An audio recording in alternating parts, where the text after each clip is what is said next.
رات اللہ پاک فرما رہے ہیں وَلَا تَلْمِزُوا أَنفُسَكُمْ، اور آپس میں کسی ایک دوسرے کے ساتھ تانا زنی نہ کرو۔ کیسے؟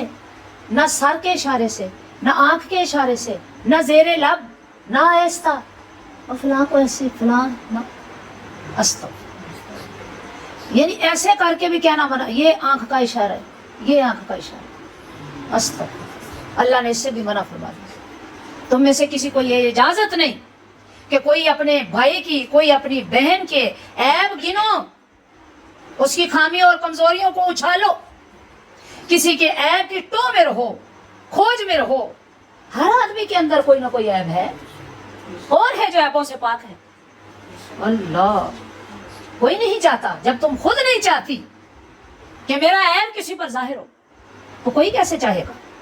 تو گویا قرآن نے یہاں پہ بتا دیا کہ لوگوں، اگر زندگی خوبصورتی کی گزارنی ہے، اللہ کی رضا پر مبنی گزارنی ہے، تو پھر دوسروں کی عیب جوئی نہ کرنا، توبہ کرو سچے دل سے۔ جو صاحب کا گزر گئی اس پہ توبہ، اور ایسی توبہ کہ دوبارہ زندگی میں گناہ نہ ہو۔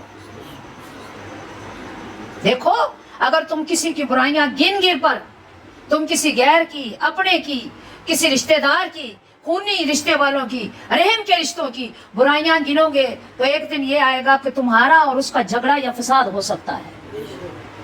جب فساد ہو گیا، ہو سکتا ہے اس کے اندر وہ عیب نہ ہو، جو تم نے بہتان لگائے اس کے اندر نہ ہو، لیکن اس تک بات کسی نہ کسی طریقے سے پہنچ گئی، اس کا دل رنجیدہ ہوا، اس نے کہا بھئی میرے اندر تو یہ برائی ہے ہی نہیں، تم نے کیسے یہ برائی پیدا کر دی؟ تو بتائیے اس کی نظر میں آپ کی کیا عزت رہے گی؟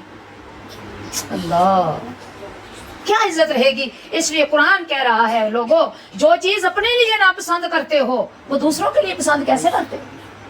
اللہ اکبر۔ اس لیے کہا اگر کسی کے اندر ظاہری عیب بھی ہے، کوئی نابینا ہے، آپ دیکھتے ہیں جا رہا ہے تو یہ نہ کہو وہ دیکھو نابینا جا رہا ہے، نہ، استغفر، انہیں عزت سے بلاؤ، حافظہ، حافظہ باجی، حافظہ باجی۔ پرانے زمانے میں تو یہی ہوتا تھا، کوئی نابینا جا رہا ہوتا تو کہتے حافظ صاحب، جو باجی جا رہی تھی کہتے حافظہ باجی، ان کا ہاتھ پکڑ کے انہیں ساتھ لے جائیں۔ اور آج ہماری عزتوں کے تاج اچھال دیے گئے، ادب نکل گیا زندگیوں سے، محبتیں نکل گئی، محبتوں کی جگہ نفرتوں نے لے لی، اور ادب کی جگہ گستاخیوں نے لے لی۔ ہماری معاشرتی برائی کا، معاشرتی تباہی کا سبب یہی ہے کہ ہم نے قرآنی اصول چھوڑ دیے۔ آج غیر مسلم معاشرے ان قرآنی اصولوں کو اپنائے ہوئے ہیں، ہم نے چھوڑ دیے ہیں۔ فرمایا کتنی بری بات ہے کہ بئس الاسم الفسوق بعد الایمان، کہ تم مسلمان ہو گئے، اللہ نے تمہیں ایمان کی دولت دی، تمہیں ایمان کی دولت سے نوازا، پھر اس کے بعد تم نے فسق و فجور سے کام لیا، فاسق ہو گئے۔ جو اسلامی قوانین سے پھر جاتا ہے، ان پہ عمل نہیں کرتا، مرد و زن، وہ فاسق ہے۔ استغفر اللہ۔ کون ہے وہ؟ کیا میں نے کہا بولیے؟ فاسق ہے۔ فاسق کہتے ہیں نافرمان کو، اور اللہ کو یہ بات سخت ناپسند ہے کہ ایک شخص، اسے ایمان کی دولت ملی، اس نے ایمان کی دولت کو ضائع کر کے وہ فاسق ہو گیا، فسوق اختیار کر لیا، اس کا ایمان جاتا رہا۔ استغفر اللہ۔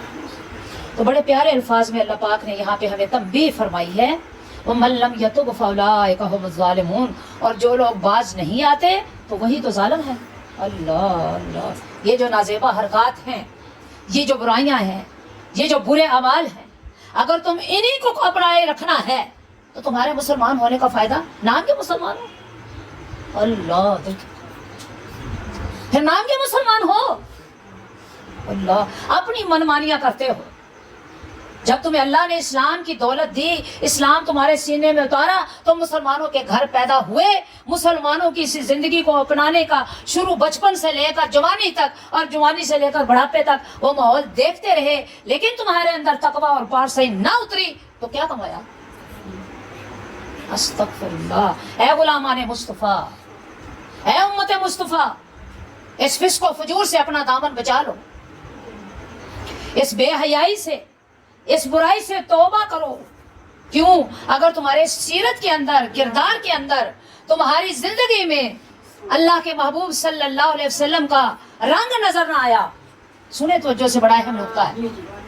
تمہاری زندگیوں میں جس نبی کی غلامی کا دن رات دعویٰ کرتے ہو، اگر اسی کی سیرت کا رنگ نظر نہ آیا تو کل حضور کے سامنے کھڑے ہونے کے قابل ہو؟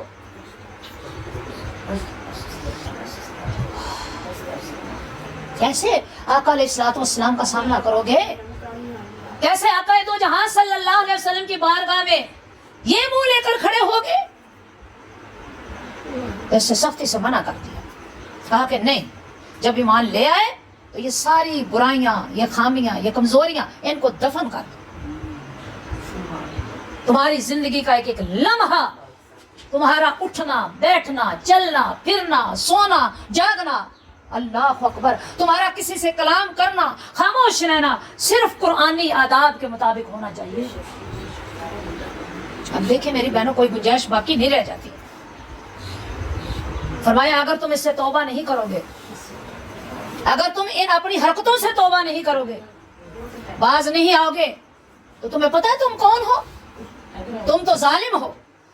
استغفر، کون ہو؟ ہم الظالمون، یہی تو وہ لوگ ہیں جو ظالم ہیں. استغفر اللہ.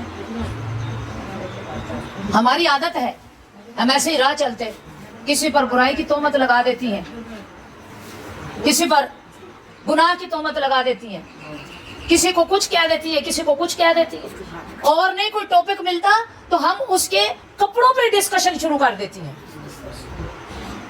پھر وہ کپڑا اس نے پہنا ہے اور رنگ اس کو اچھا لگا یا نہیں لگا، ہم رنگ پہ ڈسکشن شروع کر دیتی ہیں.